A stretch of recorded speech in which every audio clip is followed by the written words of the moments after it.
Dạ, hôm nay có cuộc họp báo. À, hello, hello, how doing? Hello, how are you? Yeah, yeah. I did. The community will be on that side, Okay. and then the media will be Oh, on this side. all So right. you can. Yeah, yeah. All right, right. Every class in the Iranian room because I know Yeah. their life is very busy.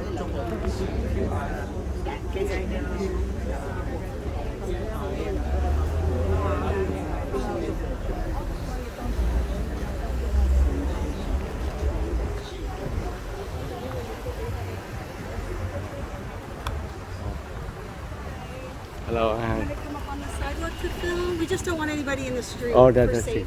That's okay. I will be in the back.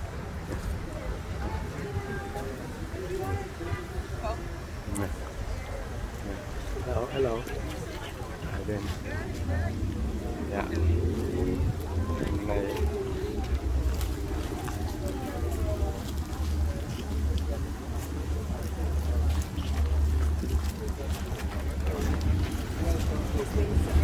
yes, okay.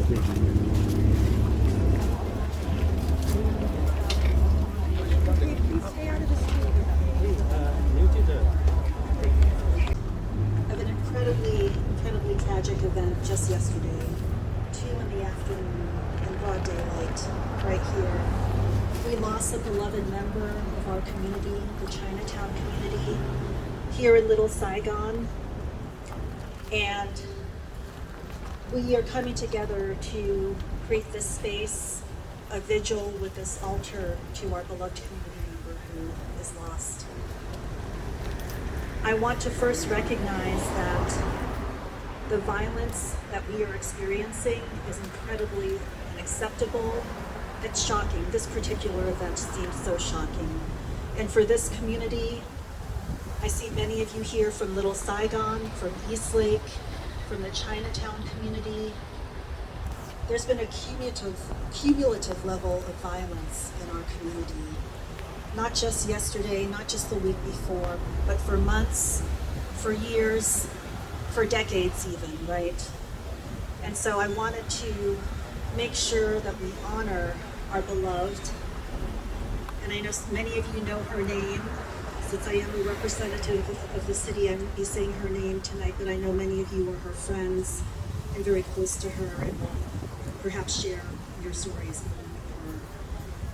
So we're creating this space to grieve for our lost community member, to acknowledge the trauma that exists because of violence that we need to end, and also to acknowledge the healing that this community needs. The healing that this community needs in partnership with our leaders in the city, many of whom are here. But first I want to share this space with one of our faith leaders, to open up the space. And from there, this is really for us to come together as a community. From there, I would like to invite members of our beloved who are here, who know her, who can share her memory as we all grieve and heal. Members of our community as well, and then members and leaders from the city, because we take this very seriously. And we are committed to working in partnership with you to act. We know you're also very angry. So I'd like to introduce Reverend Deborah Lee. Thank you, Counselor. I wanted to gather us here for a moment of prayer as we hold this sacred space so soon after a life was lost, a beautiful life. It's how important it is for us to be here together. So if you'll join me in prayer, I know we come from many different faith traditions, maybe Christian or Buddhist or Muslim or whatever it is, that we just join our hearts together. Join our hearts together for this time. So breathing in together.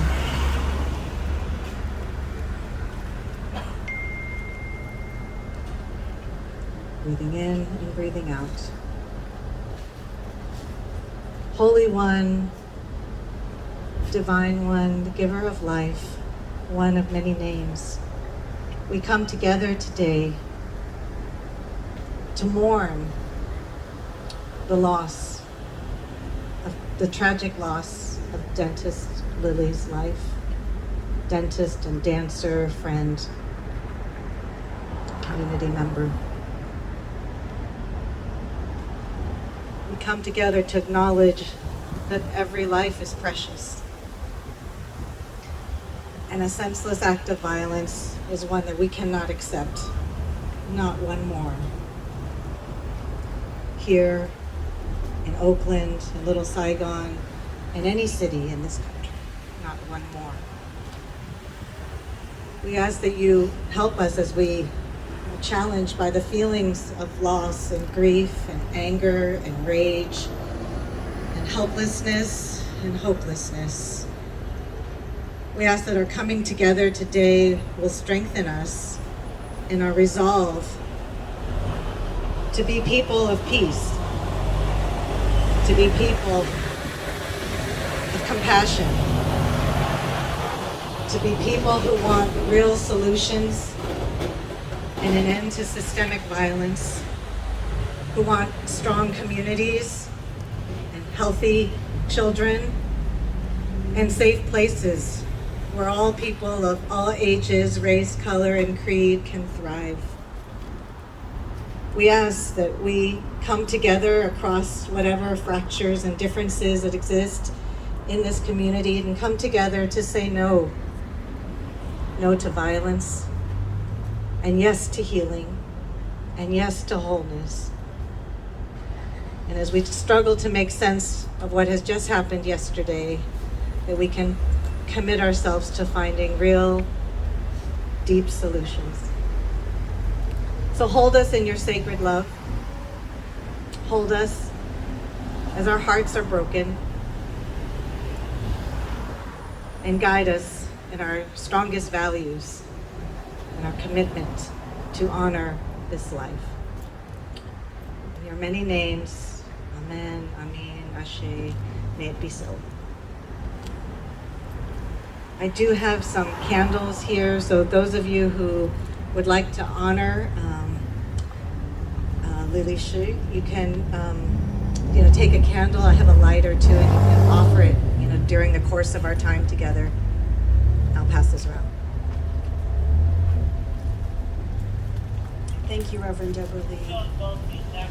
So at this moment, I do want to invite those of you who had the opportunity to know, to love, to cherish our beloved member who was lost. We do have some friends of hers here. I was able to reach out to her son earlier today to offer my support and condolences.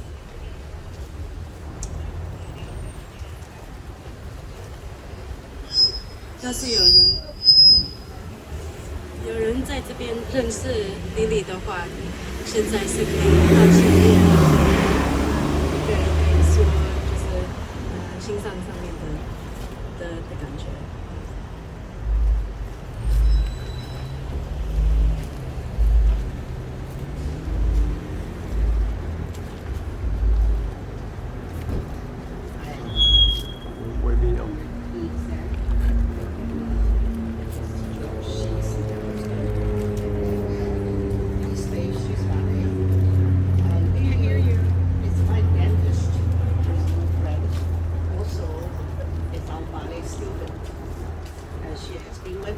For over 6 years, I guess.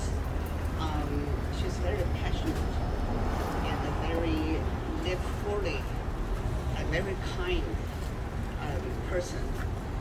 And she learned very deeply and worked very hard.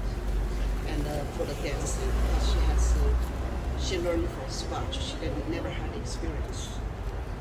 Ballet, it's like her dream, maybe from childhood. We grew up in China, that we never had any opportunity to learn ballet when we were young. So, when East Bay offered the program of adult ballet, so she joined us and continuously learning with us. And we just had through the pandemic, we offer online class. So, and then we have our students all over the state, even some internationally, that we're learning through the Zoom. But since the pandemic gets released and dropped down, so we had to start with having little rehearsal because we couldn't do a big student recital in the theater. So we just offered them to come to our home, and we had a patio, big patio, open space, so they can have dressed up. They can dress tutu, they can dress dance costume, and to sing, to dancing, and with the heart. And Lily just in the August, July 31st and August 14th, and she come to recital 2 pieces. One is the swan, the dying swan. So she wear white tutu, and she was dancing very gracefully. I just gave some video clip to some media. It's just really precious, very, very wonderful memory. And she was very, had a kind of encouragement to perform, as a dancer. That's what really moves me. And also after dancing, we just having little potluck party. So she liked to making food. She's a very good cookie, and she's busy. Everybody know that she's very, very busy. Her schedule always full because she's really skilled and a wonderful dentist in our community. So people always looking for her. So her schedule is totally full. And I asked her, I said, you don't make any food, you just come in, just enjoy your performance, because I know her busy. But she's always, every party, she always making very fine dish and a presentation with the food and beautiful food and beautiful taste. So every time she bring the food, people always admire her. Say, oh, Lily, how you do that? How you prepare that? Even though I learned that. And the second time she come to our rehearsal and called recital, it's August 14th. I think she is having birthday somewhere in August. I don't remember exact day, or 8th or 12th. So, and she had me come in. So I said, oh, that today's Lily's birthday. So we didn't prepare cake. I baked a big pumpkin bread. It's very beautiful. So I light up a candle, and I told everybody, our students together, I said, let's celebrate for Lily for her birthday. So I also had a birthday singing and her carrying the cake. Very beautiful. So I had a video released. Whoever wants that, I can give it to them. So everybody just love her. Just think she's so kind, always with very shiny, smiling on the face. And no matter how she's busy, she prepare everything very seriously. She's just hard one person. And we all miss her. So when this morning I heard the tragic, we are shocked. I didn't wait. I made lunch, I couldn't eat. And me and George, we were just couldn't feel like swallow anything. Because we just feel like she was alive. She was with us. She was dancing. She was a swan. She was dancing so beautiful. All of a sudden, she's gone. So everybody's so angry and just shocked. That's why I told our students, I said, I'm going to bring the flower, represent East Bay She's Ballet, because she had so many friends, so many classmates. I said, I want to tell, then bring to Oakland. They have a gathering on 5:30. And everybody sending me messages saying, you go to Oakland, just be safe, okay? Just we pray for you. I know that behind here, we have a lot of people. We have a lot of people in the community that doesn't want this to happen again. So when we heard the tragedy, we saw there was some people, distance, we don't know. But now it's just all of a sudden happened to me that people that we know, we actually know, she's very healthy, very capable, and a very loving person. Life just turned to 60. Now her life took away. And we are here. We are here for our voice, and we are here to share our story that we had with Lily. Somebody else. Thank you, Eve. Thank you, George. Hearing about her beautiful life, her memories, it's very grounding. Thank you. Is there anyone else who knew her who would like to speak?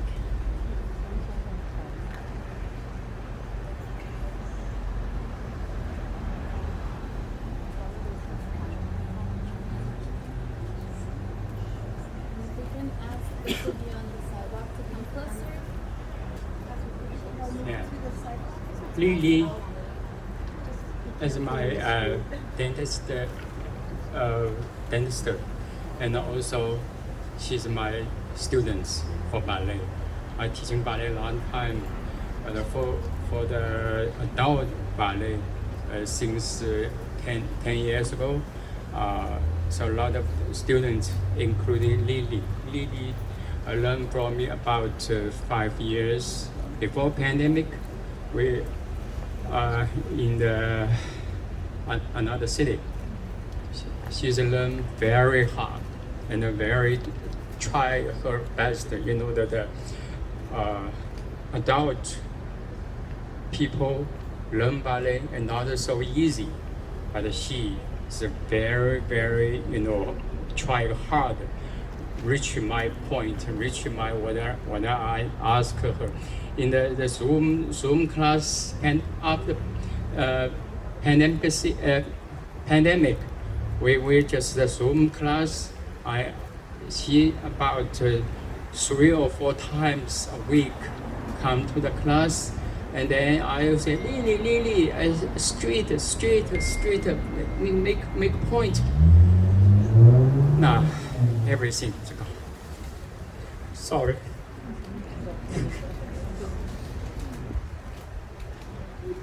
Thank you, George. We're here in a community of love and support to remember her. Thank you for joining us. We also have several members of our community, our geographic community, our business community. I want to invite any of you who are part of this little Saigon community to speak and say a few words.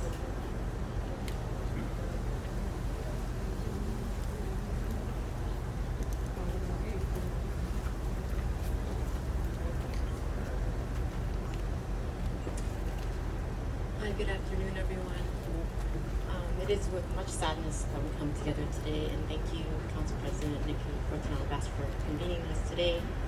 Leaders from not just this neighborhood, but from citywide, beyond the county boundaries, people who have just learned her name today, people who have known her for a lifetime, and see her as someone we know, someone we care about.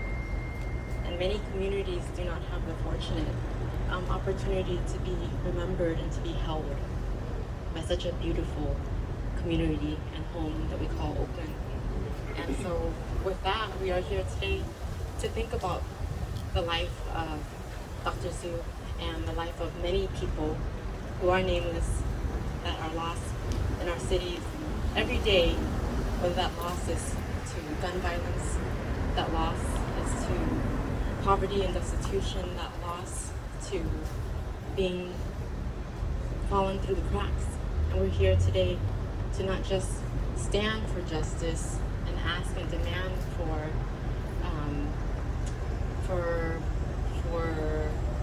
resolve, for healing. We're also calling folks in citywide, in this neighborhood, to know that this is a place, like many places in the city, in which people are trying to be part of the solution. And our business owners, our community residents, our city staffers, our county staffers and leaders have been working together for many months to talk about the decades of negligence, the decades of disinvestment, the decades of just pure frustration And it is, many people have stories today, but it's painful to speak. Not everyone can speak. Not everyone can speak out. And so for those who can speak today, please think about the many people who wish they could speak out and they can't. And we just, in this moment of pause and deep gratitude for the impact that Dr. Su made on many people's lives, just also want to use this moment to think about how hard it is for our communities, API, immigrants, undocumented communities, our other BIPOC communities, how difficult it is that for them to tell their stories, and how it is upon desperation and frustration when we have no more choice but to cry out for justice, to cry out to be seen, to cry out to belong, and to be treated as community members with dignity, with families, and families waiting to embrace them.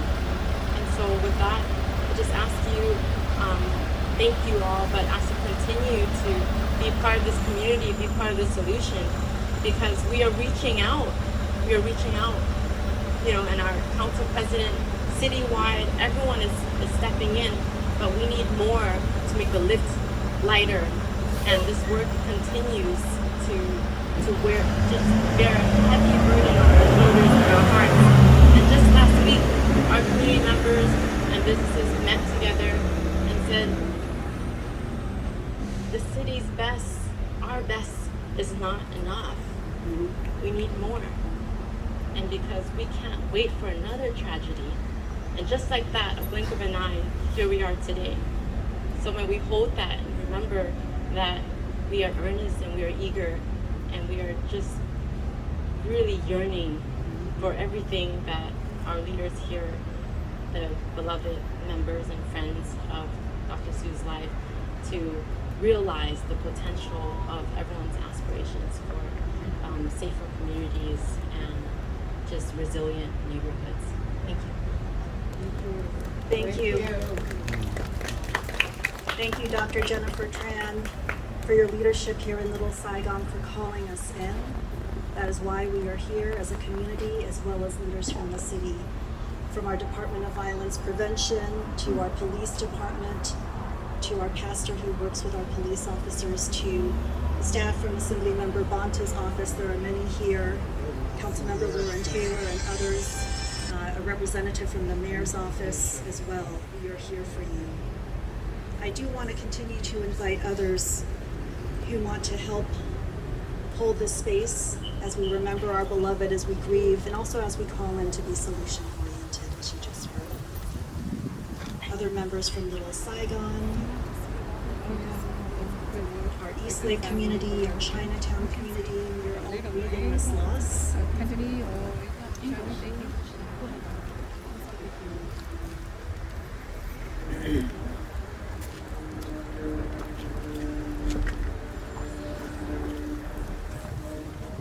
Hello everyone, to meeting with us, City Council, Mickey Bus, and maybe Buddy Fan, and Officer Armstrong and Weaver. I am the neighbor about the corner, 5th and in 12th Street. I've been here also many years. This happened is the first time for the neighbor to show in, but I very follow up with, I'm very scared because it happened. I saw every day that happened on the street, and for my personally, I want to avoid that happen. I'm so sorry to Dr. Seuss that happened yesterday. I don't know, I saw the guy pass the next to cross to my business. They waiting, I don't know who waiting for, but only 3 minutes. And I heard 3 shots, very louder. And I don't know that you took this baby shot. I'm so sorry to family, to her family. I so feel difficult to lose the person very nice with community. I want to work with the city of Oakland and all the police to help us to save my life, because all the people here here working very hard. I don't know what's happen next. I'm very, very, very sick right now because I don't know who is still alive. I want to continue to do the business here, but I need to more support, and I need the Buddhist person with a car, not like a go-kart, and work well with us, not only talking. I want to next day and police can park here daytime and nighttime. The control like 12 to 6 p.m. because so many business here, they broken the road and come down to business 7 business, 2nd Avenue or 7th Avenue, the International, and also in 12th Street, the one like seafood and the noodle store, they have rugby come up the night time too. I hope the city will working with us very well for this time. Thank you so much for meeting with us today. Thank you very much. Thank you. Thank you, Lynn Trung. Her market, Sun Hop Fat Market, is an icon here in the little Saigon community. And you, your customers, your workers, and you deserve to be safe. You deserve to be safe. We also have some members from our Chinatown community, East Lake community, some people who live very close by here. Again, we're creating a space to hear from those of you who wish to share your thoughts as we grieve a member of our community.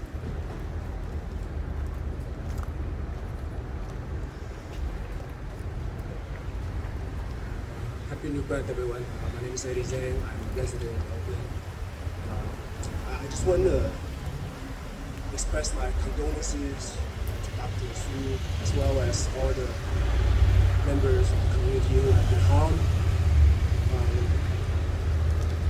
I want to speak specifically to the people who actually did the harm. It's unacceptable. You don't want this to happen to your family member or someone that you love. So don't do it. If you know the people who did it, or you know other people who are hurting, let them know. Exerting violence on other people, hurting other people is not the solution. We can't keep letting people just to do violence and not hold them accountable. We need to call them in, just like what Dr. Tran said. Calling them in meaning that tell your youngsters to stop doing that violence. Tell the shooters, the active shooters, the people who are in risk, who want to do harm because you want to come up, stop it. Because you're killing not only a human life, you're killing our community. You're losing your moral compass. We all want to be safe. That's all we want. We want to thrive. We understand systemic racism. We understand vicarious trauma, intergenerational trauma. But we have to come together. We have to invest in our kids. We have to invest in education. We have to invest in healing and racial solidarity. So please, if you know folks about to do harm, folks who are suffering, tripping, man, call them in. Give them another alternative to survive, man, instead of killing other folks.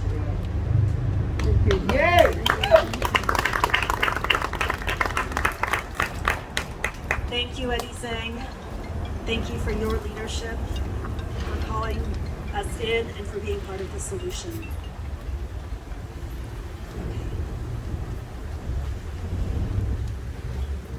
I'm Professor Russell Jung. I co-founded Stop AAPI Hate. I'm a member of this neighborhood, and so I really want to remember and provide, share our condolences to Dr. Xu and her family, her friends.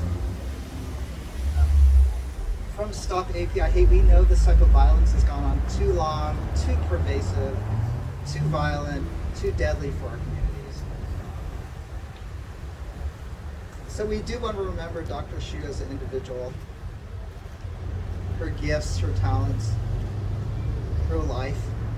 But we also remember all the thousands of other Asian Americans, Pacific Islanders at this moment who are also victims of violence and survivors. I was telling my son this is a vigil and it's a time to stay awake.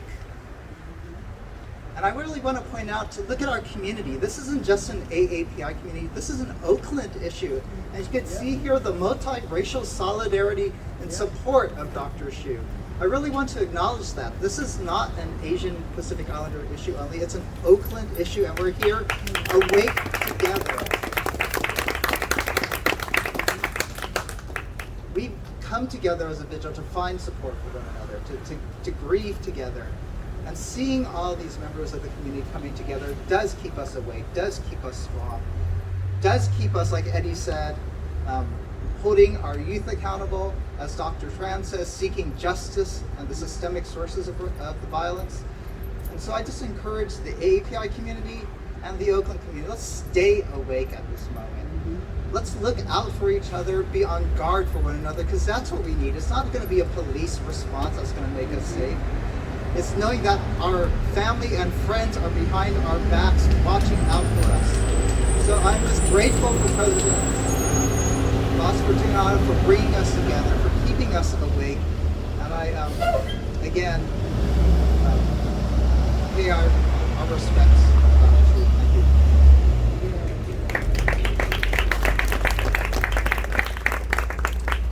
Thank you, Russell. Thank you, Dr. Russell Jung, the founder of Stop AAPI Hate, an Oaklander District 2 resident who is helping to document what is happening to our AAPI community and recognize it's about systemic racism, and we are in solidarity with all Oaklanders across race and ethnicity.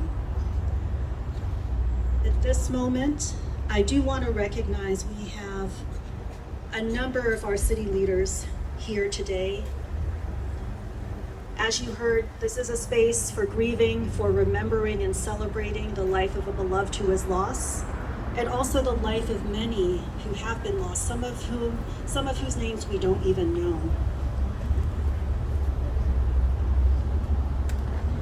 There are many at the City of Oakland who are being called in to work together with you. Some of those are our community partners who work with prevention. Before I introduce our city staff, to our community partners who work with DVP. If any of you would like to share a few words, to share what it means to partner with the city to try to stop the violence in our neighborhoods, I welcome you.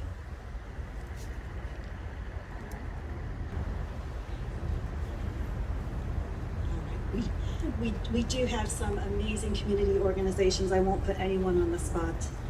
And at this point,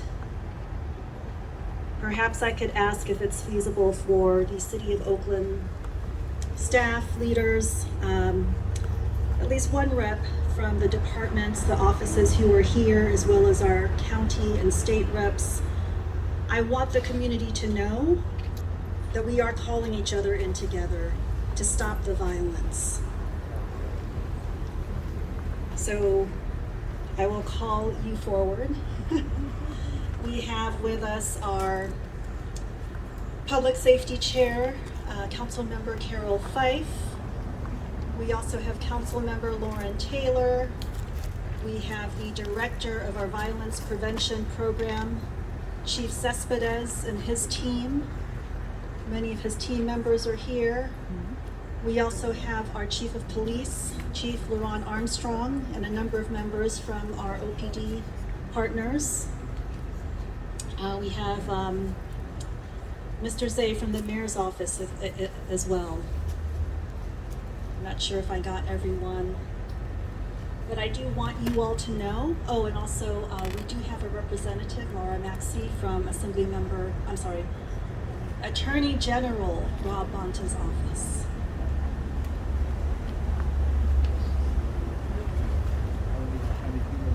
Yes, thank you. We have Royal Roberts with the Alameda County Human Relations Office.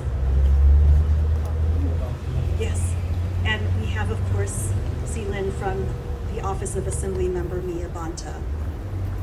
So there are many, many people here, not just friends of our beloved neighbors of this community, this beautiful multiracial Oakland community, but city leaders who were here, who were saying, to you all, we are standing together to stop the violence. We know because of this ongoing issue, we have to address the anger that you feel, the frustration that you feel, and really step up. And so while this is a space for healing, I do want to let you know that we are going to roll up our sleeves and get to work. We feel your frustration. We feel your frustration, your anger. I feel it too. And it's our responsibility together to do something, and we will do it together as a community because we are all part of the solution. Can I ask a question? You say you're going to roll up your sleeves. About it specifically. And we'll have some time for questions at the end of this moment, so thank you for holding those. I'm sorry. We're going to have time for questions and at the end of once we close the circle, which is not yet the time. Thank you. We can answer that question. I do want to allow us to close the circle, this grieving, healing circle that we created. And I do want to invite Reverend Danita Howard, a member of our community, to help us close the space. I'd also like to ask my fellow clergy, Father Landeza, Pastor Deb, to come back up with me as we close the circle. This space right now in the sacred space belongs to all of us, as everybody has said. And first, I have to give condolences to the family of the life that's lost here. I'd like to lift up what one of the speakers said. Not only was this life lost, but whoever took her life, they actually have lost their life in time over something that's very senseless. We've been fighting this battle of violence in this beautiful, our beloved city of Oakland, this beloved community, and other beloved communities throughout Oakland for a long time. And we're not tired yet. We will not give up. I am going to say a prayer in my faith tradition. I'm going to ask others also in the closing, the other clergy to also say a prayer. Well, my prayer is about hope. It's about unity. It's about endurance. It's about vigilance. I am reminded of the scripture. My Christian faith tells me that prayer without works is dead. That we can't just pray and talk about what's happening in our city limits. We've got to put some feet. We've got to make some action and do something about it. That's you watching your neighbor's back. If it's you participating in a night walk or another vigil like this, but we all must be part of the solution. The old adage says, if you're not part of the solution, trust me, you are part of the problem. So our Father God, our Almighty, who loves us all, who loves this life that we've lost, He also loves the life that took her life. We're praying for all those involved in this senseless act, Lord. We're lifting them up, asking them to turn from their ways. We're lifting up the family. We're lifting up the community. We're lifting up our city. We're asking that each and every one of us show each other love and not hate.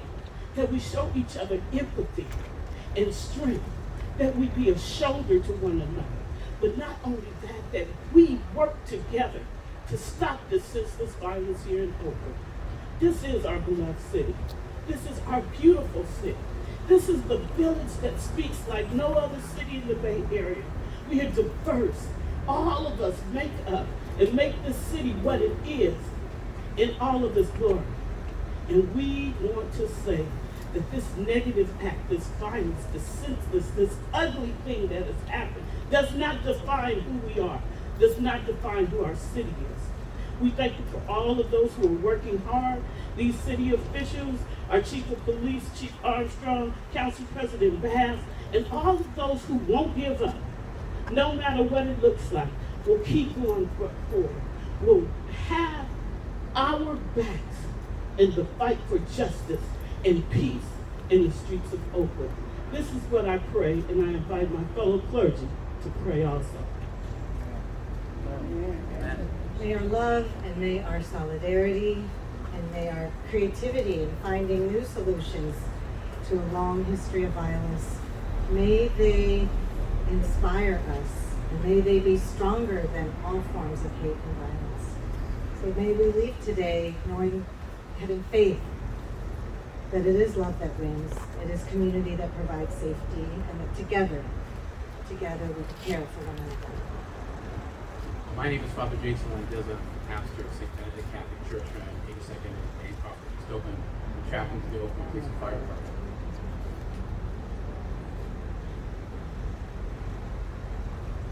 Many of us who work within the flatland communities, particularly the African American communities, as I do, don't often reach out to other parts of Oakland because we are concentrated on the struggles that take place in our communities of color, particularly our African American communities, particularly our flatland communities. And it seems ironic as an Asian Pacific Islander like myself that I am woefully disconnected to a place that I spent much time in Chinatown, Oakland, when I was a kid, and sometimes in my young adulthood. I was out here briefly yesterday when I received a phone call, and I couldn't stay. I couldn't even be present.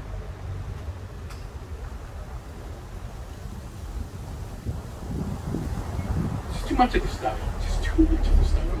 Too much of this. And I wish we all knew the answers. I wish we all had the answers.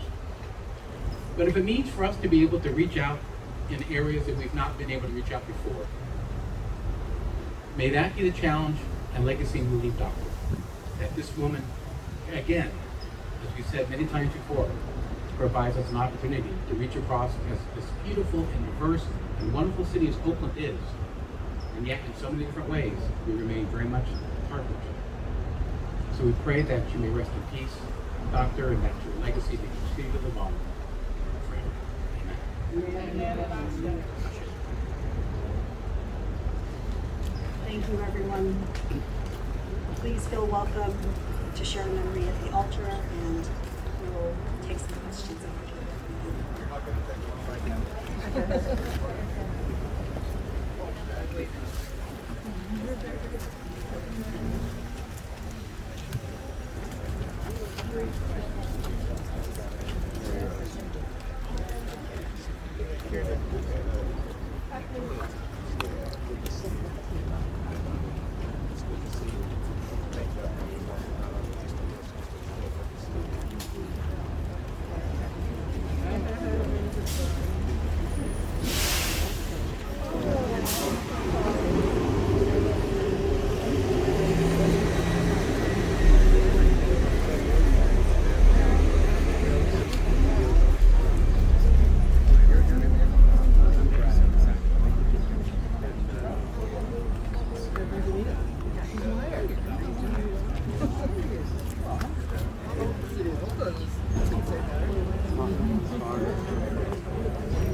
I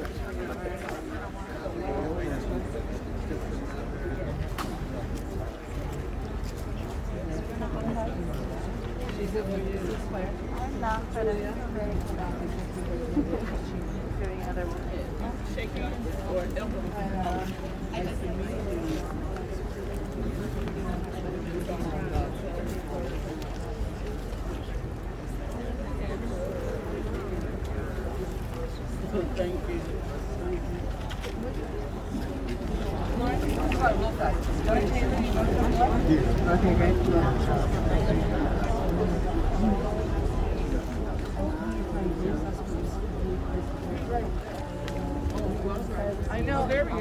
Over there. Way in the back. It looks like he's about to walk out.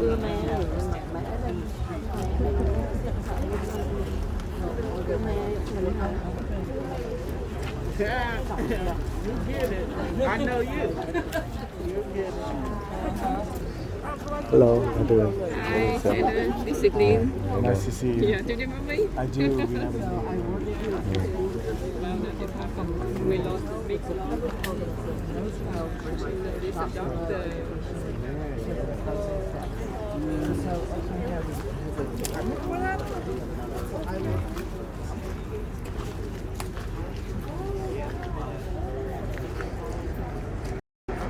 xem phim. Dạ. Dạ. Dạ.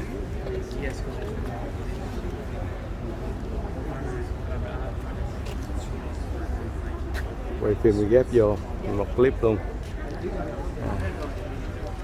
Lúc cần cảnh sát thì không có, lúc phải đứng đóng luôn ha.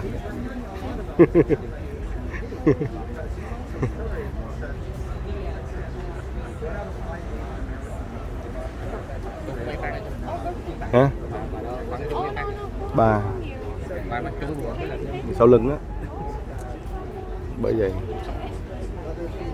thành phố này no law, phải law and order, không có luật.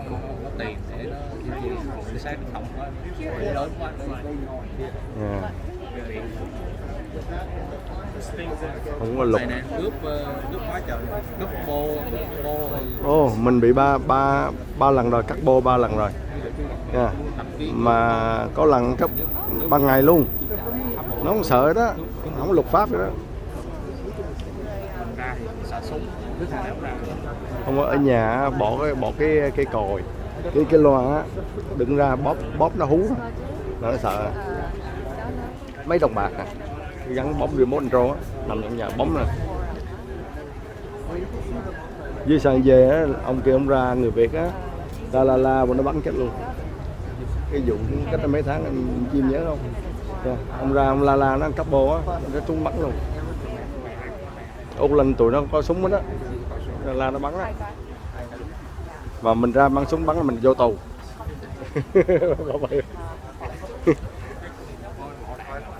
Yeah.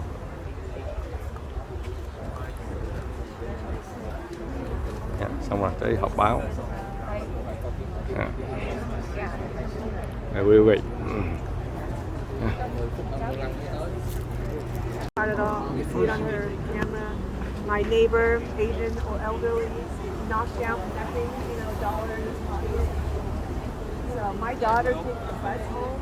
She should be able to take the bus home and walk 2 blocks. It worries me. And we just don't see, I know your hands are kind of raised too, like, we just feel like we've been, forgotten. I've been complaining to council members for years. I used to shop there, but I go back, I don't. I used to walk here. Yeah, it's nice. But I'm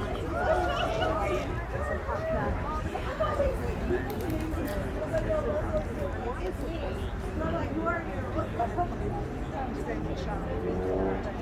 She's standing right there. I know, and I feel terrible. I used to shop there a lot more. Please. I'm a Chinatown, I work at Lincoln, I see all the, and I'm so grateful that you're out there, and I thanked her, when I was having a presence, and I can look down from my window and because I can see, there's a quick response, and if there's people need support here, I know it's a neighborhood,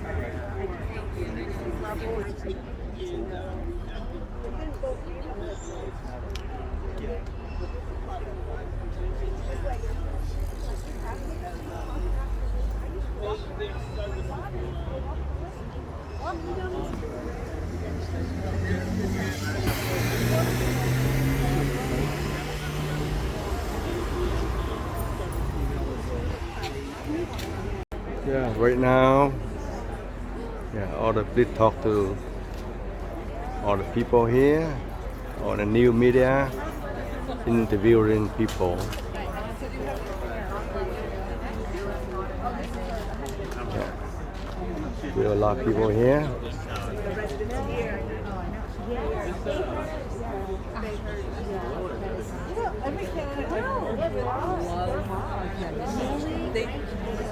Because and they would say they hate it. But they're just like how weird. Yeah, felt really weird.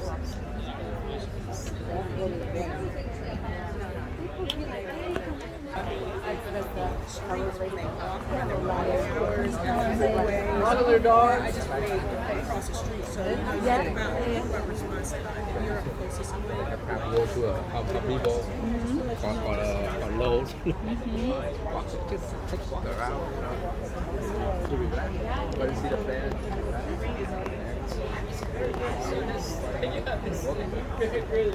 Walk out to the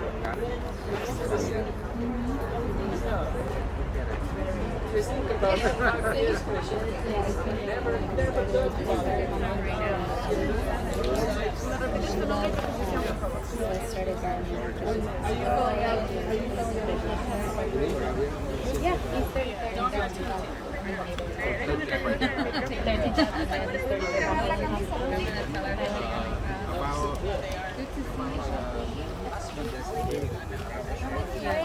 30. Got shot. Yeah, he was my neighbor down the street. He's 24. He was so sad. So tragic.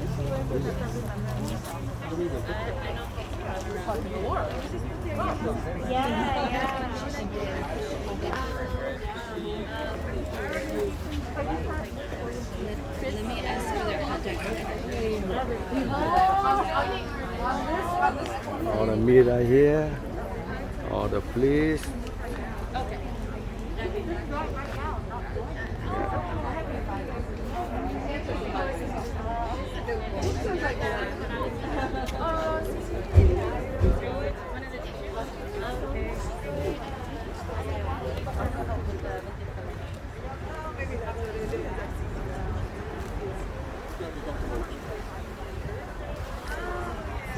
I don't know what that was. Something else happened.